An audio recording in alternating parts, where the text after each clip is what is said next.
अनार्पितचरिं चिरात् करुणयाय अवतीर्णकलौ समर्पयितुम् उन्नत उज्ज्वलरसं सभक्तिश्रियम् हरिपुरटसुन्दरदुति कदम्बसन्दीपितः सदा हृदयकन्दरे स्फुरतु वसचिनन्दन राधा कृष्ण प्रणय विकृति ह्लादिन शक्तिरस्मां देकात्मना वपि भुवि पुरा देहभेदौ गतौ तौ चैतन्याख्यं प्रकटमधुना तद्वयं चैकमाप्तं राधा भावदूति सुबलितं नौमि कृष्ण स्वरूपं श्रीराधया प्रणय महिमा कीदृशवानोऽयि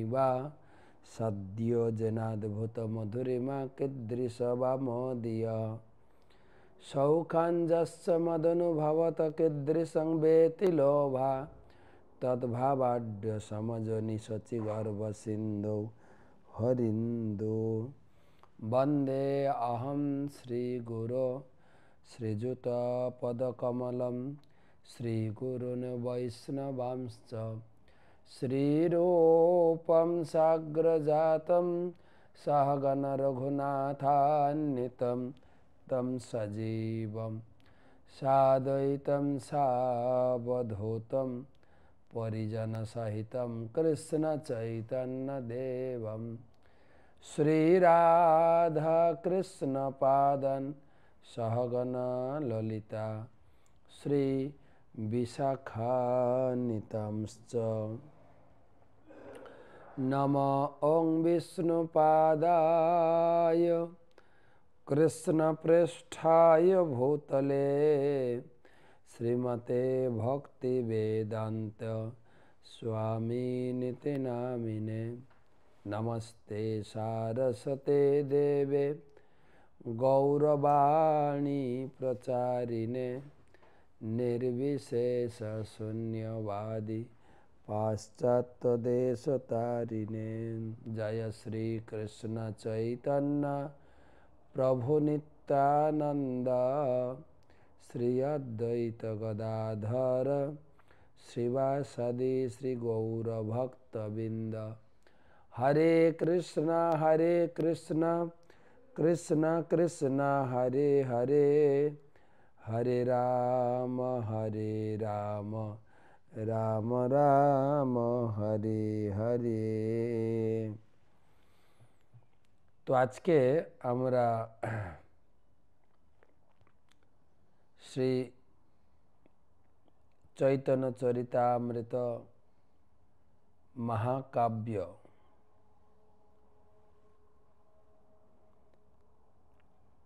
শ্রী চৈতন্য সুধা মাধুরী আজকে হচ্ছে 57তম ক্লাস।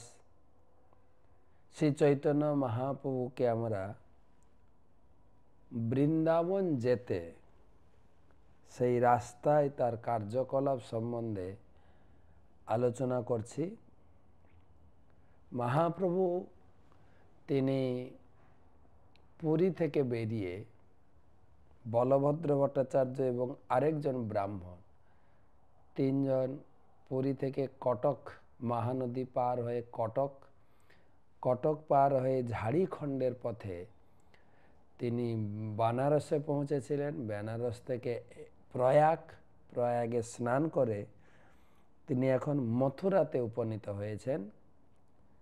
আর মথুরাতে আরেক ব্রাহ্মণের সঙ্গে দেখা, যার ভাব এবং প্রেম দেখে মহাপ্রভু অনুমান করেছিলেন সে নিশ্চয়ই আমাদের পরম্পরা অর্থাৎ আমার গুরুদেব ঈশ্বরপুরী বা মাধবেন্দ্রপুরীর সঙ্গে কিছু একটা সম্বন্ধ আছে, তা না হলে এই ধরনের ভগবত প্রেম কোনো সাধারণ বা কোনো সম্প্রদায়ও দেখা যায় না।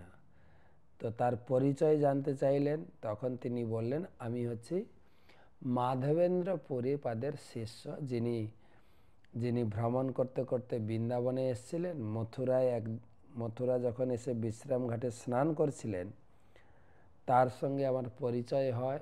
তিনি আমার ঘরে পদার্পণ করেছিলেন, আমার ঘরে প্রসাদ গ্রহণ করেছিলেন এবং আমাকে তিনি অনুগ্রহ করে দীক্ষা প্রদান করেছেন। মহাপ্রভু খুশি হয়ে তার নেমন্তন্ন স্বীকার করে তার গৃহে গেলেন। তারপর থেকে আলোচনা। তো প্রথমে সমস্ত শ্রোতা ভক্তমণ্ডলকে জানাই আন্তরিক প্রীতি, শুভেচ্ছা এবং অভিনন্দন। বলতে বলতে আমরা বছরের শেষ পর্যায়ে পৌঁছে গেছি। আর একটা মাস বাকি আছে। ডিসেম্বর মাসে 1 তারিখ থেকে, 1 তারিখ তো মনে হয় রবিবার, মনে হয় 1 তারিখ। তো আমরা পুরো ডিসেম্বরটা ডেডিকেট করব, সমর্পণ করব গীতা আলোচনা, গীতা। তো আজকে চৈতন্য চরিতামৃত, এবং আজকে হয়ে গেল আপনার 28 তারিখ, 29 তারিখ, দুদিন আমরা পুরীর কিছু আলোচনা বাকি আছে। একদিন ভুবনেশ্বরের কথা শোনাবো। তারপরে আমাদের পুরো ডিসেম্বর মাস গীতার উপরে শুধু আলোচনা করব, সকাল বিকাল শুধু গীতার উপরে আলোচনা। তো মহাপ্রভু সেই ব্রাহ্মণের ঘরে ভিক্ষা গ্রহণ করতে যাচ্ছেন। আমি গুরুদেবের চরণে প্রণাম নিবেদন করে তার আশীর্বাদ ভিক্ষা করে আজকের আলোচনা শুরু করব। নমঃ ওং বিষ্ণুপাদায় কৃষ্ণ পৃষ্ঠায় ভূতলে শ্রীমতে জয়পতাকা স্বামী নীতি নামিনে। নমঃ আচার্য পাদায় নিতাই কৃপা প্রদায়িনে। গৌরকথা ধামদায় নগর গ্রাম তারিণে। আমার গুরুদেব প্রতিদিন তিনি সন্ধ্যায় চৈতন্য চরিতামৃত চর্চা করেন বিভিন্ন শাস্ত্র থেকে। চৈতন্য চরিতামৃত, চৈতন্য মঙ্গল, চৈতন্য ভাগবত, শিল ভক্তিবিনোদ ঠাকুরের চৈতন্য ভাষ্য, বিভিন্ন নিয়ে তিনি সমস্ত মহাপ্রভু লীলাকে একত্রিত করে তিনি একটি চৈতন্য মহাপ্রভু গ্রন্থ বলে একটা সংকলন করছেন। আমরা অপেক্ষা করে আছি কবে আমরা সেই গ্রন্থটা উপহার হিসাবে পাব। তো সেই গুরুদেবের আশীর্বাদ নিয়ে আমরা শুরু করছি 175তম শ্লোক বা 176 চৈতন্য চরিতামৃত মহাকাব্য মধ্যলীলা সপ্তদশ পরিচ্ছেদ, 17 পরিচ্ছেদের 175 থেকে আমরা আলোচনা শুরু করছি। তবে বিপ্র প্রভুরে লইয়া আইলা নিজ ঘরে, আপন ইচ্ছায় প্রভুর নানা সেবা করে। মহাপ্রভুকে বাড়িতে নিয়ে গেলেন সেই ব্রাহ্মণ, যে মাধবেন্দ্র পুরীর শিষ্য মথুরাতে। ভিক্ষা লাগি ভট্টাচার্যে করাইলা রন্ধন, তবে মহাপ্রভু হাসি বলিলা বচন। পুরী গোসাই তোমার ঘরে করিয়াছেন ভিক্ষা, মরে তুমি ভিক্ষা দেহ এই মোর শিক্ষা। তো সেই ব্রাহ্মণ বললেন কিছু চাল ডাল তরি তরকারি যা যা রান্নার জন্য, রন্ধনের জন্য লাগে সব দিলেন। বলভদ্র ভট্টাচার্য যে মহাপ্রভুর সঙ্গে আছেন তাকে বলে,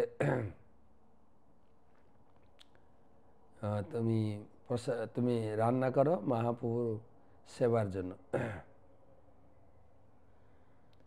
তো মহাপ্রভু বলছে না না না, তুমি রান্না করে খাওয়াবে। বলছে আমার ঘরে আপনি প্রসাদ, আমার হাতে আপনি খাবেন। আমি সনড়িয়া ব্রাহ্মজাতির মধ্যে কিছু একটা ভেদ আছে, উচ্চ নিচ। তখন মহাপ্রভু বলছেন না,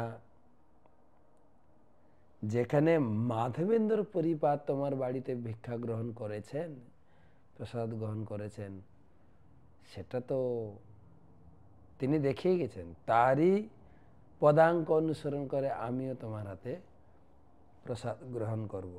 উদাহরণ দিলেন কবিরাজ গোস্বামী, যদ যদ আচরতি শ্রেষ্ঠ তত্তৎ এবৈতর জনঃ স যৎ প্রমাণম কুরুতে লোক তৎ অনুবর্ততে। শ্রেষ্ঠ ব্যক্তি যেভাবে আচরণ দেখিয়ে যান আর সাধারণ ব্যক্তি সেই আচরণকে অনুসরণ করেন। যদ্যপি সনড়িয়া হয় সেই তো ব্রাহ্মণ, সনড়িয়া ঘরে সন্ন্যাসী না করে ভজন। সনড়িয়া ব্রাহ্মণ, একটু ব্রাহ্মণ জাতির মধ্যে একটু একটু উচ্চ নিজ আছে, উনি একটু নিচু। শিল ভক্তবিনোদ ঠাকুরের উদ্ধৃতি দিয়ে শিল প্রভুপাদ এর উপরে ব্যাখ্যা করেছেন। শিল ভক্তবিনোদ ঠাকুর বলেছেন যে উত্তর পশ্চিমের ভারতের বৈশ্যরা আগরওয়াল, কালওয়ার, সনোয়ার ইত্যাদি কয়েকটি ভাগে বিভক্ত। তাদের মধ্যে আগরওয়ালরাই হচ্ছে উত্তম শ্রেণীর বৈশ্য, কালওয়ার ও সনোয়াররা বৃত্তিকার্যের দোষে পতিত বলে বিবেচিত।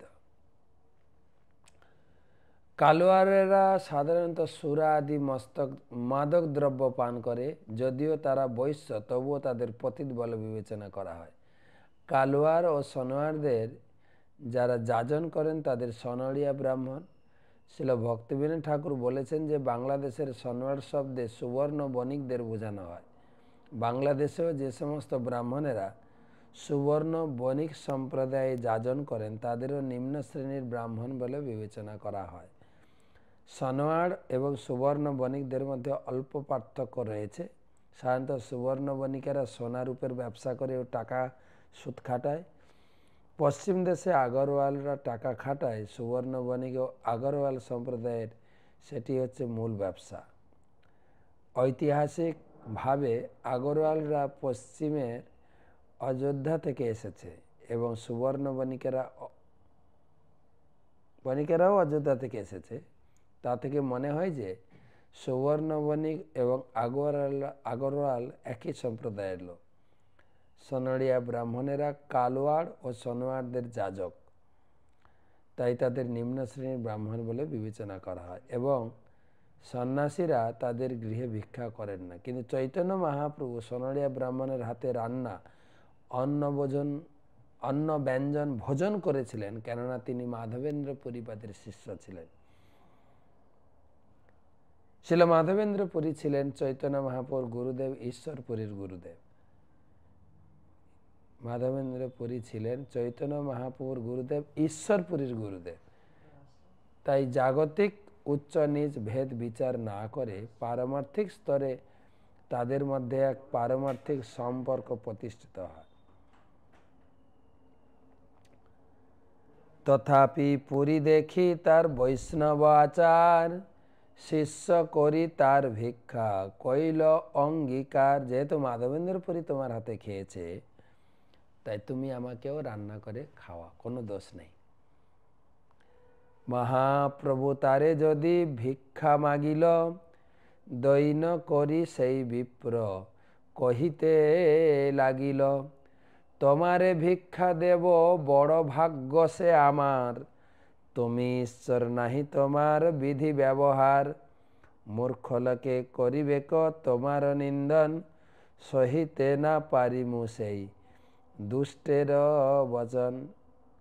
বলছে হ্যাঁ, আপনি তো স্বয়ং ভগবান, আপনার আবার এসব বিচার টিচার নেই, এবং আমিও রাজি আছি আপনাকে নিজে হাতে আমি রান্না করে ভগবানকে ভোগ দিয়ে আপনাকে নিজ হাতে পরিবেশন করে খাওয়াবো।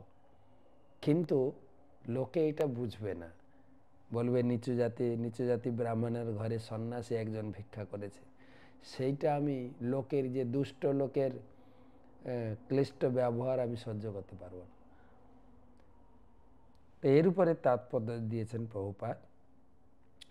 শিল ভক্তি সিদ্ধান্ত সরস্বতী ঠাকুর মন্তব্য করেছেন যে সেই ব্রাহ্মণটি যদিও উচ্চ শ্রেণীভুক্ত ছিলেন না, তথাপি তিনি নির্ভীকভাবে সেই সমস্ত জাতি ব্রাহ্মণদের নিন্দা করেছেন, কেননা তিনি শুদ্ধ ভক্তির স্তরে অধিষ্ঠিত ছিলেন না।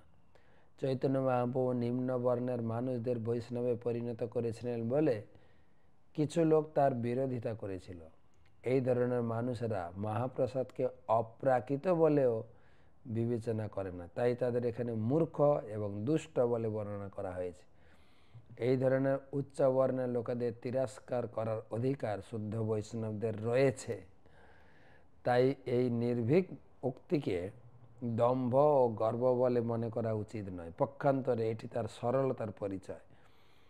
এই ধরনের শুদ্ধ ভক্তরা কখনো উচ্চ কুলোদ্ভূত বিষ্ণু বিরোধী স্মার্ত ব্রাহ্মণদের লেহন করেন না। লেহন বুঝেন? কিছু লোক আছে হ্যাঁ গো না গো করে লোকের পদসেবা করে। উচ্চ যারা খুব ধনী, যারা খুব প্রভাবশালী, বৈষ্ণব কারোর এরকম পদ চাটেন না, লেহন করে না। হ্যাঁ, এখানে যে ব্রাহ্মণ তাদেরকে মূর্খ বলেছেন, এটা উপযুক্ত শব্দ বলেছিল প্রভুপাদ প্রতিষ্ঠিত করলেন এবং কবিরাজ গোস্বামীও দিয়ে গেছেন। প্রভু পরের শ্লোক 184। প্রভু কহে শ্রুতি স্মৃতি যত ঋষিগণ সবে এক মত নহে, ভিন্ন ভিন্ন ধর্ম।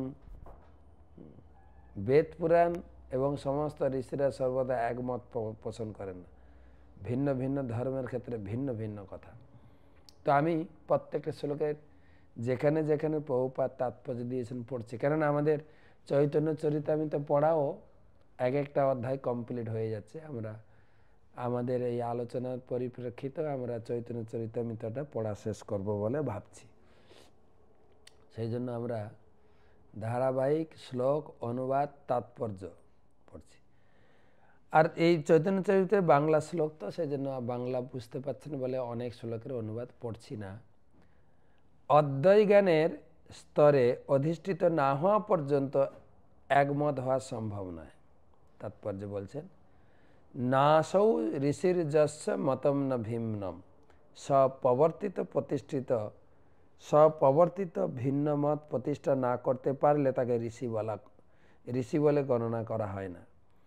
জড় ভূমিকায় একমত হওয়া সম্ভব নয়, তাই ভিন্ন ভিন্ন ধর্মমতের সৃষ্টি হয়েছে। কিন্তু অদ্বৈত তত্ত্ব এক, এবং কেউ যখন সেই অদ্বৈ জ্ঞানের স্তরে প্রতিষ্ঠিত হন তখন আর তার মতানৈক্য থাকে না। সেই অদ্বৈ জ্ঞানের স্তরে পরমেশ্বর ভগবান আরাধিত হন। ভগবদ্গীতা 8 অধ্যায়ে পঞ্চতিতম শ্লোকে বর্ণিত হয়েছে, ভক্তিয়া মাম অভিজানাতি জবান যস্যাস্মি তত্ত্বতঃ। পরম স্তরে আরাধ্য ভগবান এক এবং তাকে আরাধনার পন্থাও হক, সেই পন্থাকে বলা হয় ভগবত ভক্তি। মানুষ ভগবত ভক্তির সেই পরম স্তরে অধিষ্ঠিত হননি বলে আজ সারা পৃথিবী জুড়ে নানা প্রকার ভিন্ন ভিন্ন ধর্মের প্রবর্তন হয়েছে। কিন্তু ভগবদ্গীতায় 8 অধ্যায়ে 66তম শ্লোকে ভগবান নির্দেশ দিয়েছেন, সর্বধর্মান পরিত্যাজ্য মামেকম শরণং ভজ। একম মানে এক, কৃষ্ণ এক। সেই স্তরে ভিন্ন ভিন্ন ধর্ম অনুশীলন পন্থা নেই। শ্রীমদ্ ভাগবতেও বলা হয়েছে প্রথম স্কন্ধে প্রথম অধ্যায়ে 2 শ্লোকে, ধর্ম পজ্জিত কৈতবত্র। এই জড়স্তরে ভিন্ন ভিন্ন ধর্মমত সৃষ্টি হয়েছে, কিন্তু শুরুতেই এই সমস্ত ধর্মগুলিকে কৈতব ধর্ম বা কপট ধর্ম বলে বর্ণনা করা হয়েছে। এই সমস্ত ধর্মের কোনোটাই যথার্থ ধর্ম নয়। যথার্থ ধর্ম হচ্ছে সেটি যা জীবকে পরমেশ্বর ভগবানকে ভালোবাসতে উদ্ভূত করে। শ্রীমদ্ ভাগবতের আরেকটি শ্লোকের বর্ণনা অনুসারে প্রথম স্কন্ধে 2 অধ্যায় 6 শ্লোকে, সবৈ পুংসম পরো ধর্ম যত ভক্তি অধোক্ষজে অহেতুকি অপ্রতিহতা জয়াত্মা সুপ্রসিদতি। সমগ্র মানব সমাজের পরম ধর্ম হচ্ছে সেটি যার প্রভাবে মানুষ অধোক্ষজ ভগবানের প্রেমময়ী সেবা লাভ করতে পারে। সেই প্রেমময়ী সেবা যেন অবশ্যই অহেতুকি অপ্রতিহতা হয়, তাহলে আত্মা সম্পূর্ণরূপে তুষ্ট হয়। এই স্তরে ভগবানের সেবা ছাড়া আর অন্য কোনো অভিলাষ থাকে না। তাই যখন তত্ত্ব বিষয়ে স্বাভাবিকভাবেই একমত হওয়া যায়, ভিন্ন ভিন্ন দেহ ও মনের ভিন্ন ভিন্ন বৃত্তি থাকার ফলে ভিন্ন ভিন্ন ধর্মের যাজন রয়েছে, কিন্তু কেউ যখন আত্মধর্মে অধিষ্ঠিত হয় তখন আর দেহ ও মনের ভিন্নতা থাকে না, তাই চিন্ময় স্তরে ধর্ম এক। যাই হোক, লোকে অনেক কথা বলবে, তো ধর্ম স্থাপন হেতু সাধুর ব্যবহার, পুরী গোসাইর যে আচরণ সেই ধর্ম সার। মহাপ্রভু বলছেন যে যা বলুক, মাধবেন্দ্র পুরী যেটা প্রতিষ্ঠা করে গেছেন ওটাই হচ্ছে ধর্ম। আমি কাউকে কেয়ার করি না, তুমি রান্না করে নিজে হাতে আমাকে প্রসাদ খাওয়াবে। শিল প্রভুপাদ এর উপরেও তাৎপর্য লিখেছেন। এই শ্লোকের ভাষ্যে শিল ভক্তি সিদ্ধান্ত সরস্বতী ঠাকুর প্রভুপাদ বলেছেন, সাধু অথবা সৎ ব্যক্তিকে মহাজন মহাত্মা বলা হয়। মহাত্মার অর্থ করে নবম অধ্যায়ে বলা হয়েছে, মহাত্মানস্তু মাং পার্থ দৈবী প্রকৃতিমাশ্রিতা ভজন্তি অনন্য মনস জ্ঞাত্যা ভূতাদিম অব্যয়ম। হে পার্থ, মহাত্মারা আমার দৈবী প্রকৃতি আশ্রিত, তারা সর্বতভাবে আমার প্রেমময় সেবায় যুক্ত, কেননা তারা আমাকে সমস্ত কিছুর আদি অব্যয় পরমেশ্বর ভগবান বলে জানে। পারমার্থিক ও জাগতিক বিচারে মহাত্মা শব্দে বিভিন্ন ধারণা রয়েছে। বদ্ধজীবের মনোধর্ম ইন্দ্রিয় লব্ধ জ্ঞানের ধারণায়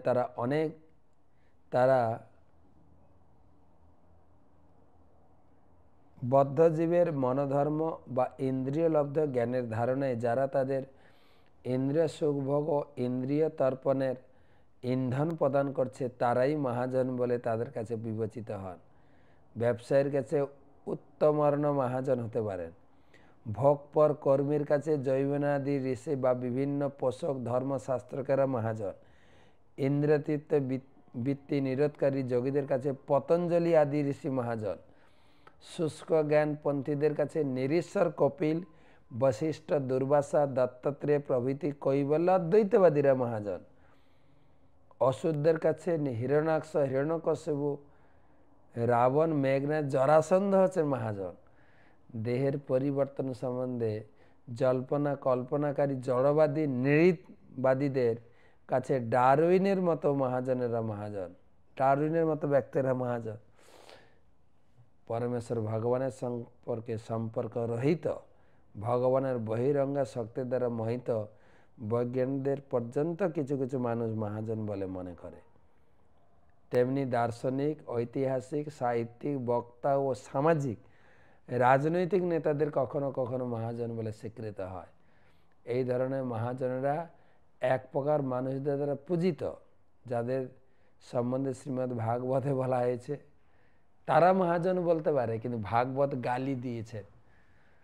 সবিট বরাহ অষ্ট্র খরই সংস্তুত পুরুষ পশু ন যৎ কর্ণ পথোপেত জাতু নাম গদাগ্রজ।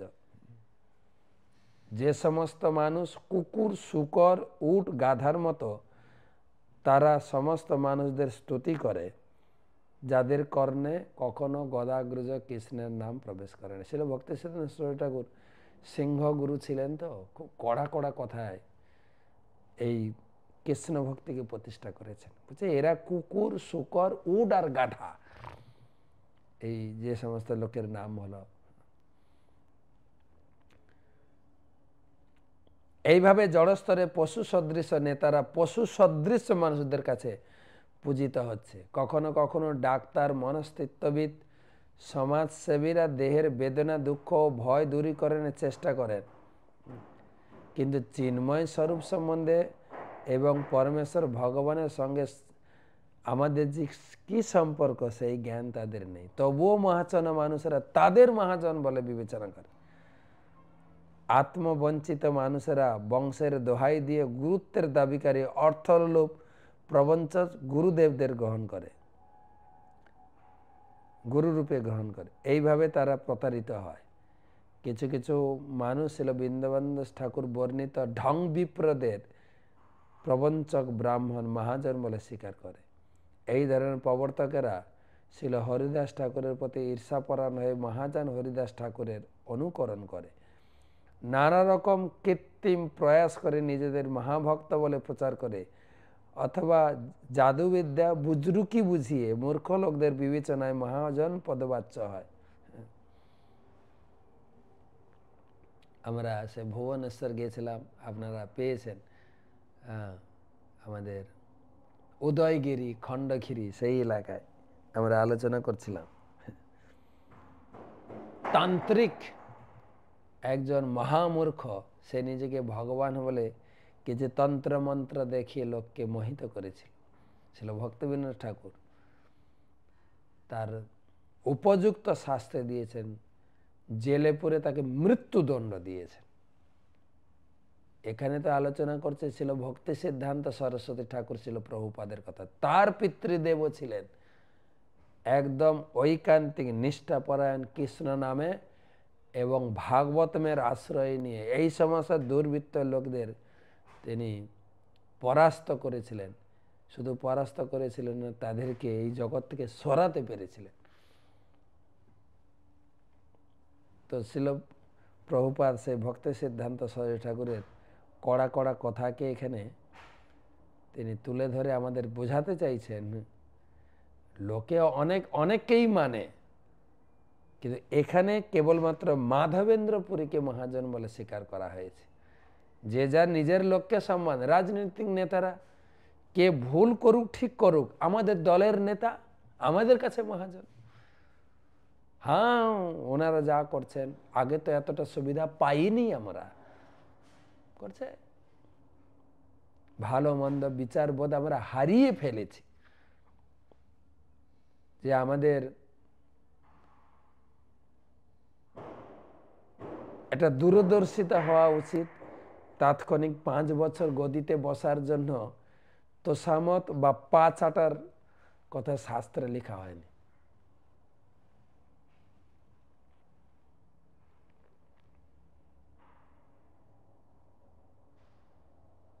কিছু কিছু মানুষ পুতনা, তৃণাবর্ত, বৎস, বগ, অঘ, ধেনুক, প্রলম্ব আদি অসুরদের মহাজন বলে মনে করে।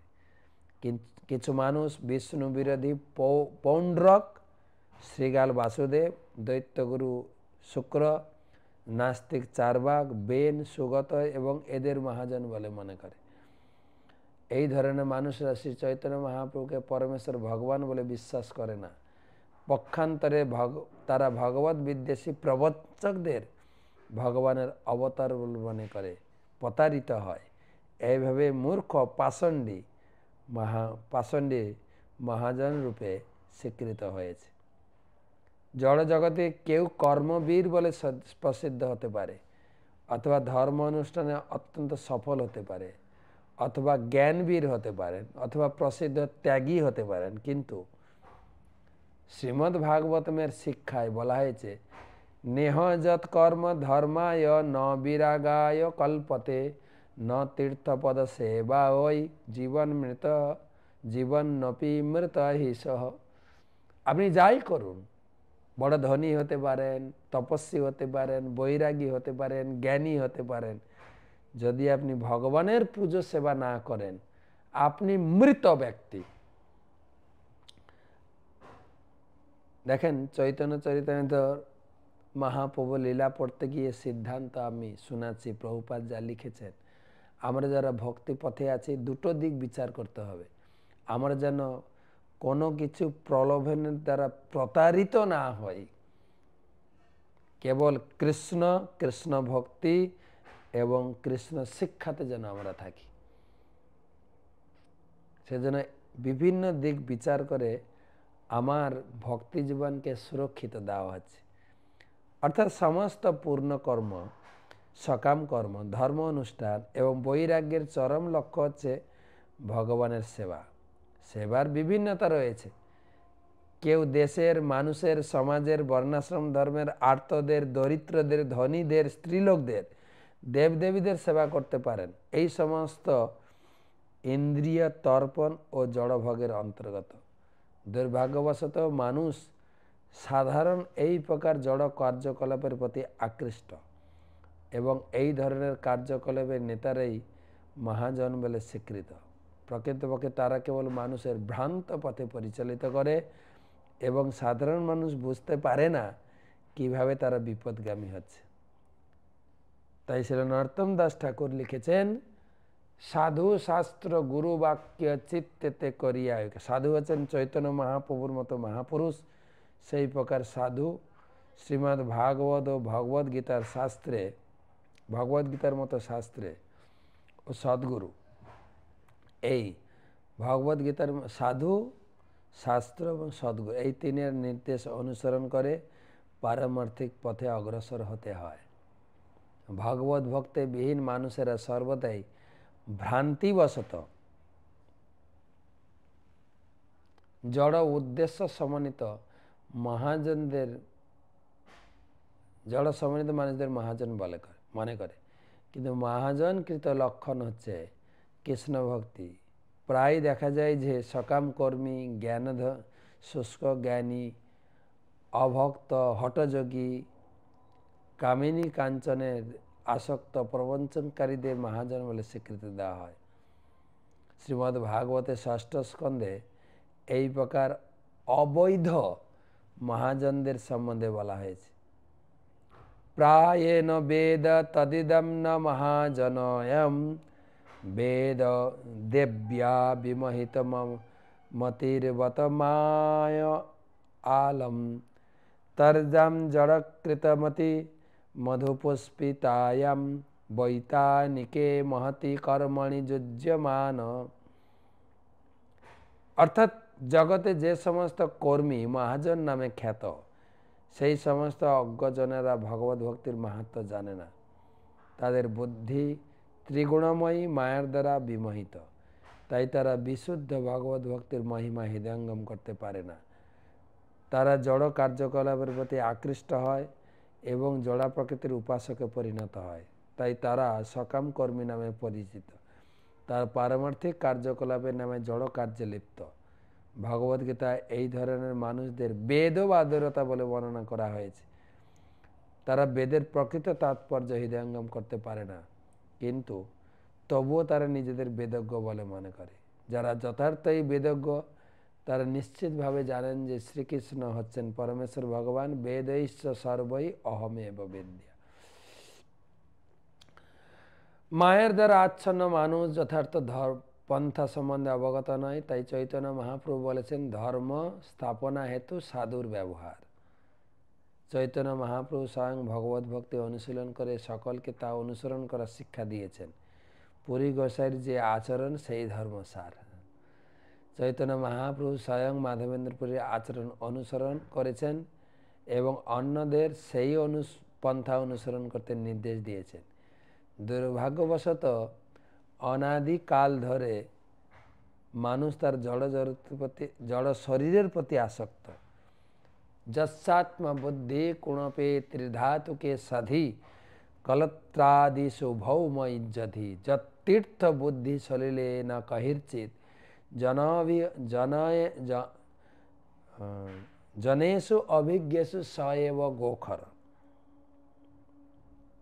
যে মানুষ তিনটি ধাতু দিয়ে তৈরি এই জড় দেহটিকে আত্মা বলে মনে করে, দেহের সঙ্গে সম্পর্কিত সমস্ত ব্যক্তিকে আত্মীয় বলে মনে করে, যে স্থানে জন্ম হয়েছে সে স্থানটিকে পূজা বলে মনে করে, সে তার তীর্থস্থানে কেবল স্নান করার জন্য যায়, সাধুসঙ্গ করার জন্য নয়, তাদের গরু অথবা গাধা বলে বিবেচনা করা হয়েছে। তারা গড্ডালিকা প্রবাহের মতো এই সমস্ত ভণ্ড মহাজনদের পদাঙ্ক অনুসরণ করে মায়ের স্রোতে ভেসে চলেছে। ছিল ভক্তবিনোদ ঠাকুর তাই সাবধান করে দিয়েছেন, মিছে মায়ার বসে যাচ্ছ ভেসে খাচ্ছ হাবুডুবু ভাই। জীব কৃষ্ণ দাস এই বিশ্বাস করলে তো আর দুঃখ নাই।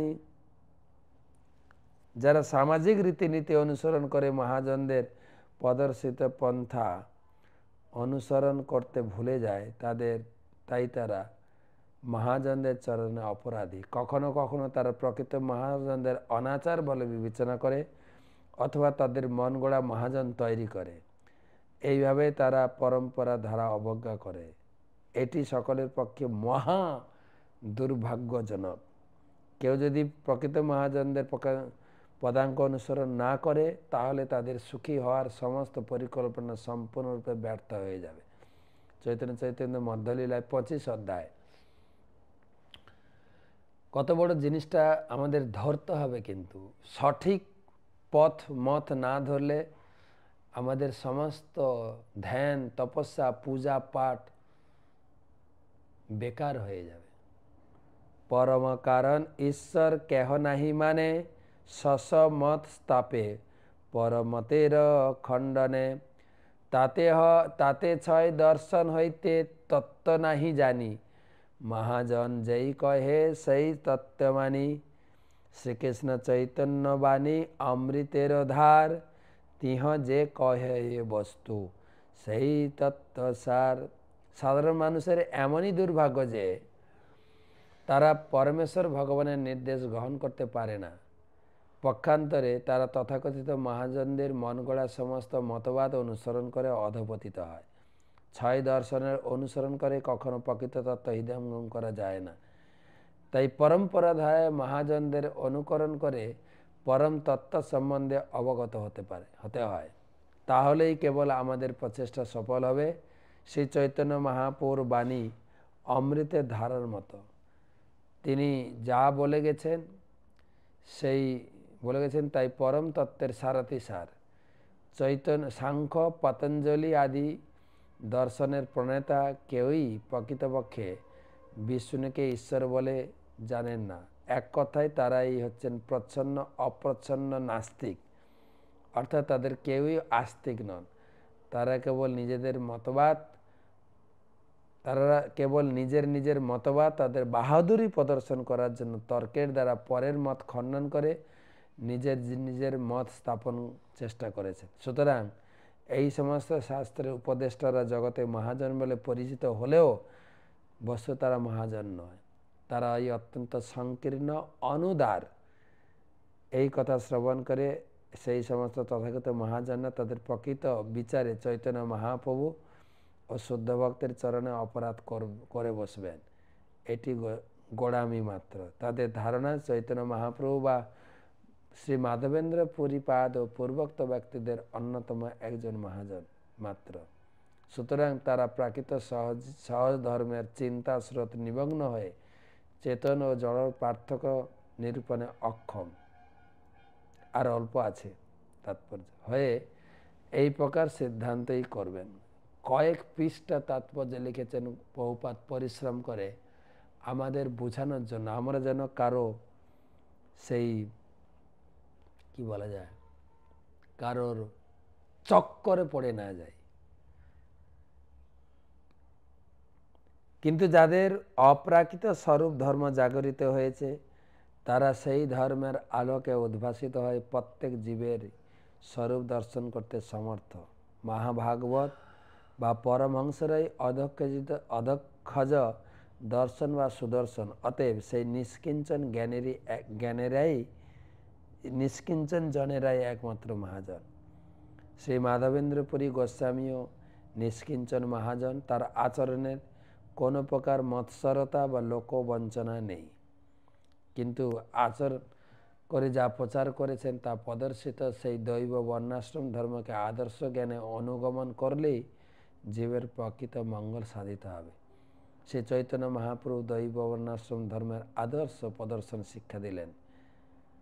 শ্রীমদ্ ভাগবতে 6ষ্ঠ স্কন্ধে 3য় অধ্যায়ে 12 জন মহাজনের নাম উল্লেখ করা হয়েছে। ব্রহ্মা, নারদ, শম্ভু, কুমার, কপিল, মনু, প্রহ্লাদ, জনক, ভীষ্ম, বলি, সুখদেব ও যমরাজ।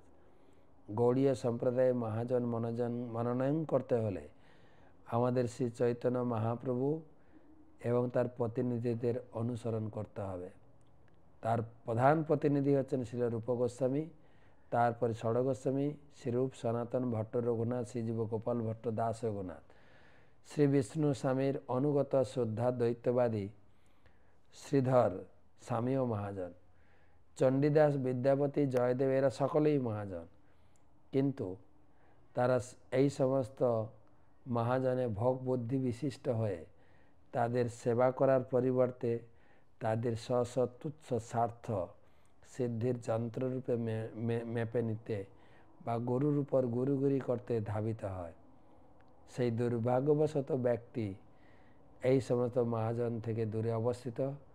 কখনো কখনো মানুষ বুঝতে পারে না মহাজন কিভাবে অপর মহাজনের পদাঙ্ক অনুসরণ করে, তারই ফলে ভগবদ্ভক্তি মার্গ থেকে বিচ্যুত হয়ে অধপতিত হয়।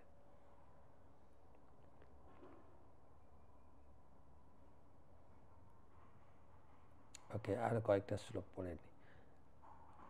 তর্ক 186 নম্বর শ্লোক। তর্ক অপ্রতিষ্ঠ শ্রুতয় বিভিন্না নাসা বিসির্যস্য মতম ন ভিন্ন ধর্মস তত্ত্বম নিহিত গুহায়াম মহাজন গতস পন্থা। মহাজনদের পন্থা অনুসরণ করে ধর্ম করতে হয়। এটা মহাভারত থেকে শ্লোক দিয়ে কবিরাজ গোস্বামী বুঝালেন। তবু সেই বিপ্র প্রভুকে ভিক্ষা করাইল, মধুপুরীর লোক সব প্রভুকে দেখিতে আইল। তো মহাপ্রভু সেই বাড়িতে সেই ব্রাহ্মণের হাতের রান্না প্রসাদ তিনি গ্রহণ করলেন। আর মহাপ্রভুকে দর্শন করার জন্য মথুরার প্রচুর লোক আসলেন। লক্ষ সংখ্য লোক আইসে নাহিকে গণন, বাহির হইয়া প্রভু দিল দর্শন। বাহু তুলি বলে প্রভু হরি বল ধ্বনি, প্রেমে মত্ত নাচে লোক করি হরি ধ্বনি। হরি বল বলে সব নাচছেন আর কীর্তন করছেন মহাপ্রভুকে দেখে। তারা উপলব্ধি করছে সেই কৃষ্ণ আবার আমাদের কাছে এসছেন। যমুনার 24 ঘাটে প্রভু কইল স্নান, সেই বিপ্র প্রভুকে দেখায় তীর্থস্থান। মথুরাতে 24টা ঘাটে আলাদা আলাদা করে মহাপ্রভু স্নান করেছেন। আমরা সাধারণত একটা ঘাটে স্নান করি, যেটা হচ্ছে বিশ্রাম ঘাট, কিন্তু 24টা ঘাটের কথাও